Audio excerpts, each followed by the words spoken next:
आप सभी का एक बार फिर स्वागत है एसपीएन 9 के खास कार्यक्रम में और मैं हूं आपके साथ फरहान। मौजूदा समय में समानता की बात की जा रही थी, गरीबों को ऊपर उठाने की बात की जा रही थी, लेकिन जब मौजूदा सरकार आ जाती है, भारी वोटों से जीत जाती है, तब जाकर कहीं ना कहीं SC ST जो समाज है, बहुजन समाज है, उस पर गाज गिरने लगती है। यदि इस सरकार की आप बात कहें जो इतना प्रचंड वोट आया है तो आखिर कहाँ से आया है? गर्व से कहो हम हिंदू हैं, यह एक स्लोगन, बहुत पुराना स्लोगन है, लगातार चला आ रहा था और इसको कहीं ना कहीं एक्सेप्ट भी किया, इसको कबूल किया है SC ST समाज ने, बहुजन समाज ने, और जोर तोड़ प्रयास करके मोदी सरकार बनवाई, भारी मात्रा में वोट दिया। लेकिन यह गाज जो एक विचारधारा थी, एक भ्रम था कि राम राज्य लाना है, तो यह गाज कहीं ना कहीं जो मुसलमानों पर गिरने वाली थी, जो कि गिर भी रही है लगातार। अब एक गाज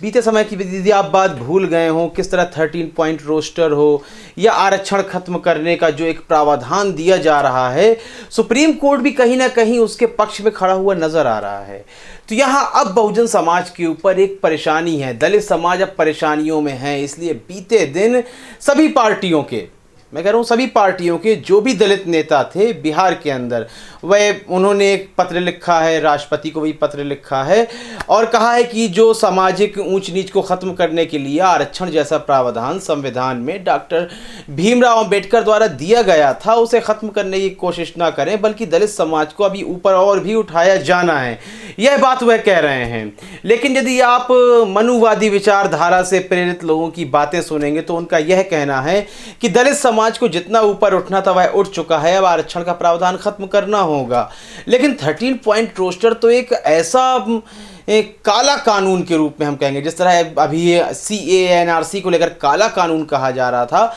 यदि आप 13 पॉइंट रोस्टर की सूची पर ध्यान देंगे, हम इस पर भी कार्यक्रम करेंगे, पूरा आपको समझाएंगे 13 पॉइंट रोस्टर को लेकर,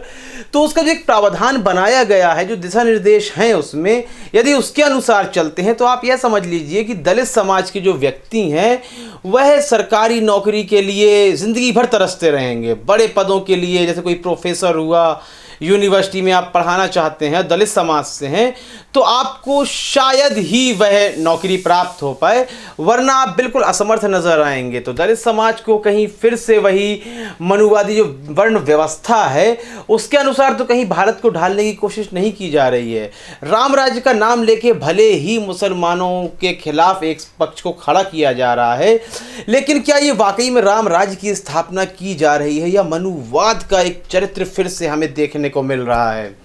केवल यहाँ बात हिंदू मुसलमान पर नहीं रह जाएगी, बल्कि वर्ण व्यवस्था पर जाके टिक जाएगी, ब्राह्मण क्षत्रिय वैश्य शूद्र में जाकर टिक जाएगी। तो यहाँ दलित समाज को शायद कुछ समझ में आ रहा है, उनके जो लीडर्स हैं, जो उनके नेता हैं, शायद अब उनके दिमाग में ये बात खटकने लगी है, जिसलिए वह एक लॉकडाउन के दौरान, जैसी कोरोना जैसी महामारी जो फैली हुई है उसके दौरान भी उन्होंने चिट्ठी लिखी है राष्ट्रपति को। अब राष्ट्रपति को आप जानते हैं ये कौन है, रामनाथ कोविंद। NRC को लेकर उनके बयान आपने सुने हैं, तो सत्ताधारी दल से उनकी कितनी करीबियां हैं और सत्ताधारी दल के लिए वह कितना सम्मान रखते हैं, सम्मान करते हैं, यह बात कहीं भी छुपी हुई नहीं है किसी से। तो वह खुद जबकि दलित समाज से हैं, तो यहाँ रामनाथ कोविंद के ऊपर एक राजधर्म निभाने की बात भी आएगी और सोचना होगा उन्हें कि अब वह अपने समाज के लिए कुछ करते हैं या फिर चाटुकारिता ही एक मात्र विकल्प है। इस संबंध में आपकी राय बहुत ही महत्वपूर्ण है, अपनी राय देना बिल्कुल भी ना भूलें। कार्यक्रम को लाइक करें, ज़्यादा से ज़्यादा शेयर करें और चैनल को सब्सक्राइब अवश्य कर दें। तब तक के लिए इजाज़त दीजिए, धन्यवाद।